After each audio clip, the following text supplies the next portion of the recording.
Това е така нареченият таласъм. А тук. А тук. Това зад нея е мишка. Ко те дръпна се малко. Не си я дава.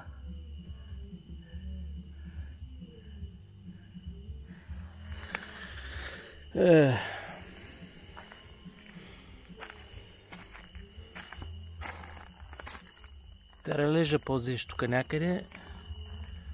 Котката в един момент по дървото и след 2 секунди мишка в устата й. От тук скочи на дървото.